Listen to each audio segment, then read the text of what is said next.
Hello दोस्तों, मैं साक्षी आपको साक्षी मैथ पर स्वागत करती हूँ। पिछले क्लास में मैंने क्लास 10 का एक्सरसाइज 13 का कुछ इंट्रोडक्शन करवाया था और आज मैं उससे आगे करवाने जा रही हूँ। तो प्लीज़ वीडियो को स्किप मत कीजिएगा, अंत तक ज़रूर देखिएगा और जो नए हैं इस चैनल को सब्सक्राइब भी करिएगा। ठीक, तो चलिए देखते हैं आगे का इंट्रोडक्शन क्या क्या है। तो देखिए, आपका खोखला बेलन से पहले शुरू होता है। खोखला बेलन। अब यहां पे देखिए, खोखला बेलन होलो सिलेंडर।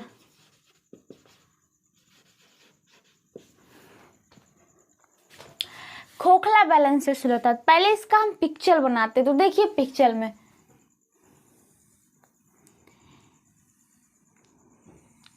ये आपका हो गया बेलन।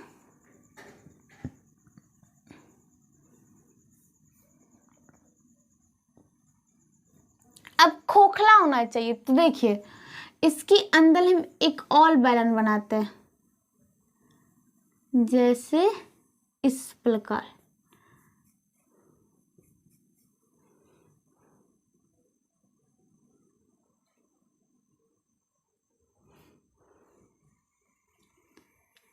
अब देखिए, ये जो बनाए हैं हमें कुछ पदार्थ लगा बनाने के लिए, तो ये हमारा हो गया पदार्थ। मान लीजिए सीमेंट से ही हम ढाले, ठीक, तो ये जो हमारा बना ये सीमेंट का इतना मोटा रहेगा और ये बीच में जो है खाली, जिसमें हम पेंसिल लग सकते, कलम लग सकते, जो मन वो लग सकते। तो ये हुआ खोखला बेलन, बीच में क्या है, खोखला है। ठीक, तो देखिए यहाँ पे क्या कहा आपको, खोखला बेलन। इसमें जो हमें पदार्थ लगा बनाने के लिए, फर्स्ट देखिए पदार्थ का आयतन। तो हमने पिछले क्लास में बेलन का आयतन और भी उसके क्षेत्रफल, कहाँ से क्या क्या चीज आते सभी को मैंने बताया था। ठीक, तो यहाँ पे हम पदार्थ का आयतन निकालेंगे। तो पदार्थ का आयतन के लिए हमें देखिए क्या चाहिए। हमने कुछ इस प्रकार बनाया था, ये बड़ा वाला था और इसके अंदर हमने बनाया था छोटा वाला। अब आयतन की बात हो रही है, तो हम देखिए क्या करते हैं। आयतन के लिए आयतन जो लगा समान, ये तो यहाँ पे ये है, तो यहाँ पे देखिए पदार्थ का आयतन के लिए पहले तो हम बड़े वाले जो बड़ा है हमारा वो उसका आयतन निकाल लेते हैं। जो बड़े बेलन है उसका आयतन निकाल लेते हैं। उसमें से ये छोटे वाले जो खोखला है उसको हटा देते हैं, तो जो बचेगा हमारा यही क्षेत्र बचेगा, मतलब कि पदार्थ जो लगा है उसे बनाने में। तो यहाँ पे देखिए पदार्थ का आयतन बराबर क्या हो जाएगा, बड़े बेलन का आयतन माइनस छोटे वाले बेलन का आयतन। अब यहाँ पे देखिए बड़ा वाला बेलन, यहाँ पे देखिए बड़ा वाला बेलन के लिए ये केंद्र हो गया और ये उसके लिए त्रिज्या बड़ा आर से डिनोटेट करते हैं। और इसके लिए अगर बात करें छोटे वाले के लिए, तो हम इसको छोटे आर से डिनोटेट करते हैं। ठीक, छोटे आर से। तो बड़े बेलन का आयतन, तो कोई भी बेलन हो, बेलन का आयतन क्या होता है, पाई आर स्क्वायर। यहाँ पे हम बड़े वाला आर लेके चले, क्योंकि दो आर होला। आप देख ले, एक छोटा वाला त्रिज्या हो जाएगा और एक बड़ा वाला, तो यहाँ बड़ा वाला लेके चले तो पाई आर स्क्वायर इंटू, यहाँ पे आर स्क्वायर है इंटू एच तो उतना ही है, हाइट जो हमारा यही हाइट है, हाइट में तो कोई परिवर्तन नहीं आया, तो पाई आर स्क्वायर इंटू एच होता है माइनस छोटे वाले बेलन का आयतन पाई तो वही लगेगा। अब छोटा आर हो जाएगा आर स्क्वायर इंटू एच भी वही है। ठीक, अब यहाँ से देखिए पदार्थ का आयतन, पदार्थ क्या लगा फिर से समझ लीजिए। तो बड़े वाले जो है, बड़े वाले उसमें से हमने छोटे वाले जो खोखला रहा उसको हटा दिया, तो जो बच्चा हमारा ये पदार्थ ही बच गया। ठीक, तो पदार्थ का आयतन बराबर बड़े वाले बेलन का आयतन माइनस छोटे वाले बेलन का आयतन। तो यहाँ पे देखिए पाई दोनों में पाई कॉमन लिया, एच भी दोनों में एच भी कॉमन लिया, तो बचा क्या, आर स्क्वायर माइनस बड़े आल स्क्वायर माइनस छोटे आल स्क्वायर। ठीक, अब यहाँ से देखिए यहाँ पे भी छोड़ सकते हैं या इससे आगे भी बुला सकते हैं, तो वो कैसे, पाई इंटू एच। अब यहाँ पे था आल स्क्वायर माइनस आल स्क्वायर, बड़ा आल स्क्वायर माइनस छोटा आल स्क्वायर, तो इसको लिख सकते हैं बड़ा आल प्लस आल इंटू बड़ा आल माइनस छोटा आल। ठीक, तो ये हो गया आपका पदार्थ का आयतन। तो याद करने का बिल्कुल भी जरूरत नहीं है, कैसे हुआ ये सीखना है हमें। तो कैसे हुआ, पदार्थ का आयतन निकालना है, तो बड़े वाले को आयतन निकाल लिया और माइनस कर दिया जो खोखला था बेलन, जो अंदर में ये खोखला भाग छेकता उसको माइनस कर दिया, जो बचा वो पदार्थ बचा, इसलिए पदार्थ का आयतन बराबर बड़े बेलन का आयतन माइनस छोटे वाले बेलन का आयतन। तो आपका फॉर्मूला बनता है पाई इंटू एच, आल स्क्वायर बड़ा आल स्क्वायर माइनस छोटा आल स्क्वायर। तो कहाँ से आया हमें ये सीखना है। ठीक, तो आपको समझ में भी आ गया होगा। अब देखिए इसी की और भी चीज है।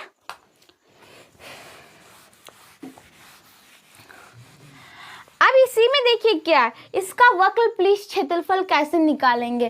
तो देखिए वक्र पृष्ठीय क्षेत्रफल। अब यहाँ पे देखिए हमें निकालना है इस खोखले बेलन का वक्र पृष्ठीय क्षेत्रफल। तो कैसे निकालेंगे, तो कोई बात नहीं, बेलन दो है, एक बड़ा वाला एक छोटा वाला, तो जिसकी त्रिज्या बड़े वाले का बड़ा आल था और छोटे वाले की त्रिज्या क्या था, छोटा आल था। ठीक, अब यहाँ से देखिए हम बेलन का ये बेलन था आपका, फिर से देख लीजिए एक बार, बेलन का वक्र पृष्ठ क्षेत्रफल हमने क्या बताया था, तो बताया था 2 पाई आर इंटू एच बताया था। ठीक, अब यहाँ पे दो है, एक बड़ा वाला है और एक छोटा वाला, तो हम पहले बड़ा वाला का निकाले तो उसमें छोटे वाले को भी जोड़ देते, क्योंकि वक्र कहला है, वक्र कहला मतलब कि ये कर्व टाइप में होना चाहिए, कर्व तो दोनों में भाई होगा। तो यहाँ पे देखिए क्या करते हैं, वक्र पृष्ठ क्षेत्रफल में पहले बड़ा वाला का निकालते हैं, तो बड़ा वाला बेलन का वक्र पृष्ठीय क्षेत्रफल जोड़, इसमें क्या जोड़ेंगे, छोटे वाले बेलन का। ठीक, अब दोनों को जोड़ते हैं, तो बड़े वाले के लिए 2 पाई, यहाँ पे बड़ा आर लग जाएगा, तो बड़ा आर, एच तो उतना ही अभी जस्ट मैंने बताया 2 पाई आर इंटू एच, प्लस छोटे वाले के लिए 2 पाई तो लगेगा ही, अब इसमें कौन सा, छोटा वाला इंटू एच। ठीक, एच तो उतना ही है।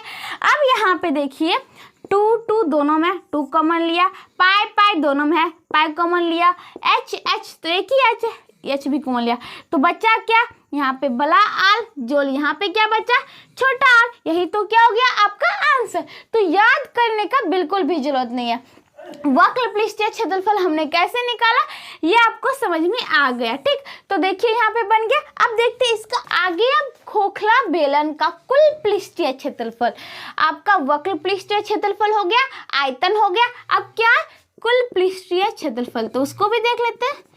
कुल पृष्ठीय क्षेत्रफल, तो कुल पृष्ठीय क्षेत्रफल क्या होता है, तो कुल पृष्ठीय क्षेत्रफल के लिए जो वक्र पृष्ठीय क्षेत्रफल था वो तो जुटेगा ही, वक्र पृष्ठीय क्षेत्रफल, वक्र पृष्ठीय क्षेत्रफल प्लस, अब देखिए यहाँ पे है कितना गोला, मतलब कि वृत्त की बात करें तो दो वृत्त लगता है, एक यहाँ तो 2। अब हम क्या करते हैं, एक बड़ा वृत्त है एक छोटा वृत्त है, दो है तो दो बड़ा है और 2 छोटा है, तो दोनों बड़ा में से हम क्या करते हैं, छोटे वाले वृत्त को घटा देते, क्षेत्रफल घटा ले।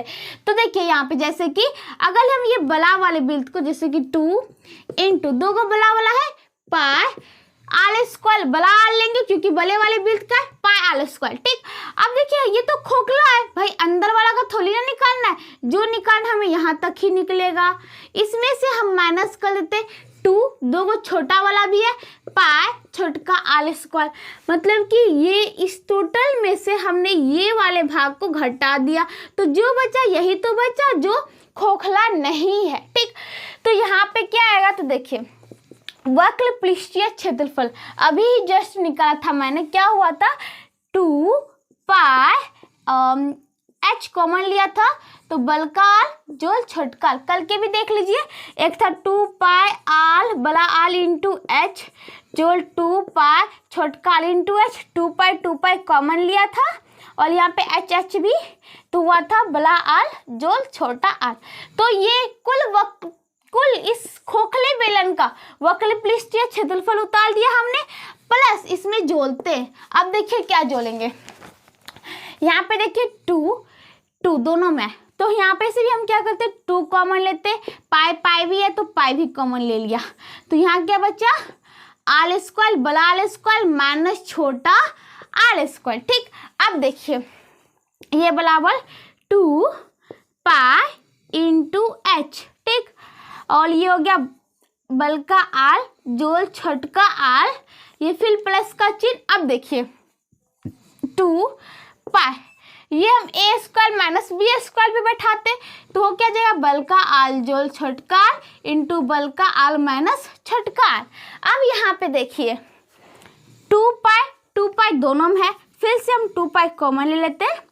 अब देखिए 2 पाई कॉमन लिया, और भी है क्या, हाँ बल का आल जोल छोटका बल का आल जो छोटका, तो इस ये भी है बल का आल जोल छोटका, तो यहाँ क्या बचा ये कॉमन ले लिया, ये कॉमन ले, बचा केवल h, तो हो गया h जोल 2 पाई कॉमन ही ले लिया, यहाँ पे क्या बचा बल का आल प्लस छोटका आल कॉमन ही ले लिया, तो बल का आल माइनस छोटका आल, यही तो बचा। तो क्या हो गया, तो हो गया आपका 2 पाई बल्क इंटू बल का आल जो छोटका आल इंटू फिर गुना उसके बाद h प्लस आल माइनस छोटा वाला आल, ये आपका आंसर होता है 2 पाई इंटू बल का आल प्लस छोटका आल गुना h प्लस आल, मतलब h प्लस बला आल माइनस छोटा आल, यही आपका फॉर्मूला निकल गया। ठीक, अब ये हो गया आपका कुल पृष्ठीय क्षेत्रफल। अब यहाँ से देखिए आपका 3 चीज निकला, आयतन निकला, उसके बाद क्षेत्रफल वक्र पृष्ठीय क्षेत्रफल, उसके बाद कुल संपूर्ण पृष्ठीय क्षेत्रफल निकल गया आपका। ठीक, तो यहाँ पे से हमने ये भी कर लिया, आपकी किताब में तो यहीं पे छोड़ दिया था आल स्क्वायर माइनस आल स्क्वायर करके, लेकिन हम आगे प्रोसेस में भी ले गए। ठीक, तो आपका ये खोखला बेलन से जो भी संबंधित प्रश्न होते हैं वो यहीं पे खत्म होता है। तो देखिए आपका खोखला बेलन खत्म हुआ। तो आपका खोखला बेलन से जो भी आप प्रश्न आएगा वो आप सभी बना देंगे अगर आप इस वीडियो को पूरा देख लिए हैं तो इसी के साथ आज मैं इस क्लास को भी यही समाप्त करती हूँ। अगले क्लास में आगे भी इंट्रोडक्शन बाकी है, उसे बताऊंगी, तब तक जुड़े रहिएगा। अगर वीडियो पसंद आए तो लाइक जरूर करना। Thank you.